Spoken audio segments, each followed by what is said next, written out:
सभी दीदी को मेरा प्रणाम। प्रणाम अनीता दीदी। आप सभी लोग कैसी हैं? हाँ दीदी, हम लोग ठीक हैं। ये कोरोना महामारी के कारण थोड़ा सभी लोग डरे हुए हैं, पता नहीं क्या होगा। हाँ रीता दीदी, आपने ठीक कहा, लेकिन थोड़ी सी सावधानी बरतकर इस नए माहौल में नए पंचसूत्र का पालन कर हम सभी बहुत हद तक इस कोरोना से बच सकते हैं।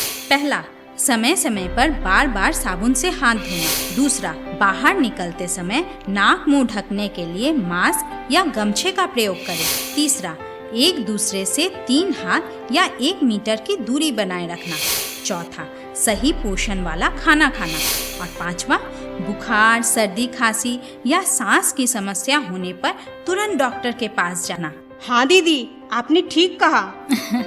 अच्छा दीदी, चलिए अब हम लोग आज की बैठक की शुरुआत करते हैं। आज की विशेष बैठक का उद्देश्य बिहार सरकार की सतत जीविकोपार्जन योजना यानी SJY पर चर्चा करना है तथा इस योजना के लक्षित परिवार की पहचान कर जीविका ग्राम संगठन के माध्यम से लाभ दिलाना है। दीदी, आप सभी ने अपनी एकता और दृढ़ निश्चय से समाज में बहुत सारे बदलाव लाए हैं, जैसे बच्चों को स्कूल भेजना, अंधविश्वास के खिलाफ लड़ाई, शौचालय का निर्माण और हाँ, बिहार में शराबबंदी भी तो आप लोगों के प्रयास से ही संभव हो पाया था। हाँ अनीता दीदी, हम लोगों ने तो गांव में चल रहे देसी शराब के भट्टा को भी बंद करवाया था। हाँ दीदी, आज की बैठक में भी हम लोग सरकार की एक नई योजना SJY के बारे में चर्चा करेंगे और इसे सही परिवार तक पहुंचाने में आप सभी का योगदान चाहिए होगा। क्यों नहीं अनीता दीदी, लेकिन ये योजना क्या है और किसके लिए है? हाँ दीक्षा दीदी, आपने सही सवाल किया। SJY बिहार के अत्यंत निर्धन परिवारों को हर प्रकार की सहायता देकर रोजगार से जोड़ उनके आर्थिक और सामाजिक सशक्तिकरण के लिए शुरू की गई है। आपको पता है, सतत जीविकोपार्जन योजना के अंतर्गत मुख्यतः 3 तरह के परिवारों को जोड़ा जा सकता है। पहला, देशी शराब एवं ताड़ी के उत्पादन तथा बिक्री में पारंपरिक रूप से जुड़े और शराबबंदी के फलस्वरूप विस्थापित हुए अत्यंत निर्धन परिवार। दूसरा, अनुसूचित जाति एवं जनजाति समुदाय के अत्यंत निर्धन परिवार। और तीसरा, अन्य समुदायों के अत्यंत निर्धन परिवार। दीदी, ये तो बहुत ही अच्छी योजना है सरकार की, लेकिन इसमें हम लोगों की क्या भूमिका है? देखो, अत्यंत गरीब परिवारों को ग्राम संगठन के माध्यम से चयनित कर सतत जीविकोपार्जन योजना से जोड़ा जाता है। लक्षित परिवारों के चयन की प्रक्रिया 5 दिन में पूरी करने का प्रावधान है। तत्पश्चात क्रमिक वृद्धि कार्यनीति के तहत निरंतर देखरेख एवं प्रशिक्षण के माध्यम से ऐसे परिवारों को अत्यंत गरीबी के दलदल से बाहर निकाला जाता है। ये 5 दिन की चयन प्रक्रिया क्या है अनीता दीदी, और इसमें चयन के लिए अत्यंत गरीब परिवार की पहचान कैसे होगी? दीदी, किसी भी ग्राम संगठन में अत्यंत गरीब परिवार की पहचान कर उसे इस योजना में चयन करने के लिए ग्राम संगठन स्तर पर 5 दिनों की प्रक्रिया की जाती है। इस 5 दिनों में अलग अलग काम किया जाता है। पहले दिन ग्राम संगठन की बैठक कर इस योजना के बारे में बताया जाता है तथा इसके मापदंडों के अनुसार संभावित अत्यंत गरीब परिवारों के नामों का सूचीकरण किया जाता है। दूसरे, तीसरे एवं चौथे दिन CRP दीदी ग्राम संगठन की दीदियों की सहायता से गांव के सभी घरों का भ्रमण कर 2 प्रकार की सूची बनाएगी। प्रथम सूची ऐसे परिवारों का होगा जिसे स्वयं सहायता समूह से जोड़ा जा सकता है और दूसरी सूची ऐसे परिवार का होगा जिसे SJY से जोड़ा जा सकता है, चाहे वो परिवार स्वयं सहायता समूह से जुड़ा हो अथवा नहीं। तथा दूसरी सूची में आए सभी परिवारों का सर्वेक्षण SJY के पारिवारिक सर्वेक्षण फॉर्म भरा जाता है, जिसमें परिवार की सामाजिक एवं आर्थिक स्थिति का आकलन 3 अनिवार्य तथा 12 वैकल्पिक मापदंडों के अनुसार किया जाता है। 5वें दिन पुनः ग्राम संगठन का बैठक किया जाता है, जिसमें सर्वेक्षण किए गए सभी परिवारों के फॉर्म को ग्राम संगठन की बैठक में प्रस्तुत किया जाता है, जिसमें प्रत्येक परिवार के बारे में विस्तृत जानकारी दी जाती है। साथ ही चयन हेतु 3 अनिवार्य तथा 12 वैकल्पिक मापदंडों के आधार पर ग्राम संगठन द्वारा परिवार को अत्यंत गरीब के तौर पर स्वीकृत अथवा अस्वीकृत किया जाता है तथा ग्राम संगठन की सर्वसहमति से चयनित परिवार का अनुमोदन आगे की प्रक्रिया के लिए किया जाता है। अच्छा दीदी, लेकिन ये 3 अनिवार्य और 12 वैकल्पिक मापदंड क्या है? हाँ दीदी, आपने बिल्कुल सही सवाल किया है।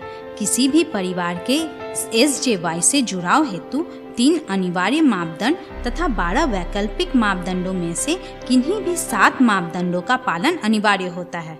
दीदी, तो आइए देखते हैं वे 3 अनिवार्य मापदंड क्या हैं। पहला, देशी शराब ताड़ी के उत्पादन तथा व्यवसाय में पारंपरिक रूप से जुड़े अत्यंत निर्धन परिवार जो शराबबंदी के कारण रोजगार विहीन हो गए हैं। क, परिवार के सदस्य देशी शराब ताड़ी के उत्पादन तथा व्यवसाय में पारंपरिक रूप से जुड़े थे। ख, परिवार में आय का एकमात्र स्रोत केवल देशी शराब और ताड़ी के उत्पादन एवं बिक्री था और वर्तमान में आय का कोई स्थायी स्रोत परिवार को उपलब्ध नहीं है।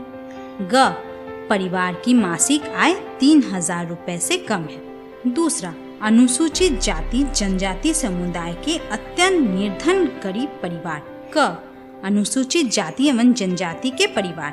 ख, परिवार का प्रमुख पुरुष अक्षम या कार्य करने में असमर्थ है। ग, परिवार की मासिक आय 3000 रुपए से कम है। तीसरा, अन्य समुदायों के अत्यंत निर्धन गरीब परिवार। क, परिवार का प्रमुख पुरुष अक्षम या कार्य करने में असमर्थ है। ख, परिवार में पैसा कमाने वाली मुख्य व्यक्ति महिला है। ग, परिवार की मासिक आय 3000 रुपए से कम है। किसी भी अत्यंत निर्धन परिवार को SGY अंतर्गत चयन हेतु उपयुक्त तीनों अनिवार्य मापदंडों का पालन करना अनिवार्य है। इसके अलावा 12 वैकल्पिक मापदंड भी है, जिसमें कम से कम 7 सवालों का जवाब नहीं में आने पर ही आगे की प्रक्रिया की जाएगी। SGY अंतर्गत चयन के लिए नीचे दिए गए 12 मापदंडों में से 7 में नहीं आना अनिवार्य है। पहला, परिवार के किसी भी सदस्य को पिछले 15 दिनों में मजबूरन भूखा नहीं रहना पड़ा है। दूसरा, परिवार के किसी भी सदस्य ने एक से ज्यादा बार 5000 रुपए से अधिक का औपचारिक स्रोतों से ऋण लिया है, MFI एवं बैंक से। तीसरा, परिवार के पास 5 कट्ठा या उससे अधिक की खेती लायक जमीन है जिसका उपयोग स्वयं कर रहे हैं। चौथा, परिवार का कोई भी सदस्य आय अर्जित करने के लिए 5000 रुपए से अधिक मूल्य की उत्पादक संपत्ति का मालिक है और उसका उपयोग कर रहा है। पांचवा, परिवार के पास कम से कम 2 सरकारी योजनाओं का लाभ पिछले 3 महीनों से लगातार पहुंच रहा है, जैसे पेंशन, मनरेगा एवं जन वितरण प्रणाली। छठा, परिवार के पास अपना पक्का मकान है, छत एवं दीवार भी। सातवां, परिवार के बच्चे अधिकांश दिन स्कूल जा रहे हैं। आठवां, परिवार के पास आय का 1 से अधिक स्रोत है। नौवां, परिवार किसी भी संगठन से जुड़ा है और उसके बैठक में पिछले 3 महीने से लगातार उपस्थित हो रहा है। 10वां, परिवार के द्वारा पिछले 3 महीनों से लगातार बचत किया गया है, जैसे स्वयं सहायता समूह के अंतर्गत किए गए बचत के अलावा। 11वां, परिवार के घर में शौचालय है और उसका उपयोग कर रहा है। अंतिम एवं 12वां, परिवार का कोई भी सदस्य बाहर कमाने गया है तथा पिछले 3 महीनों में लगातार घर में पैसा भेज रहा है। अच्छा दीदी, आप सभी लोग तो अब समझ गई हैं ना कि सतत जीविकोपार्जन योजना में किन अत्यंत गरीब परिवारों को ग्राम संगठन से जोड़ा जा सकता है। हाँ दीदी, क्यों नहीं, हम सभी लोग समझ गए हैं। हाँ नीता दीदी, इस योजना से जुड़ाव के लिए 3 अनिवार्य तथा 12 वैकल्पिक मापदंडों का रखकर ध्यान करेंगे सभी अत्यंत गरीब परिवार का सतत जीविकोपार्जन योजना से जुड़ाव। क्योंकि एक भी अत्यंत गरीब परिवार छूटा तो गांव का विकास का चक्र टूटा।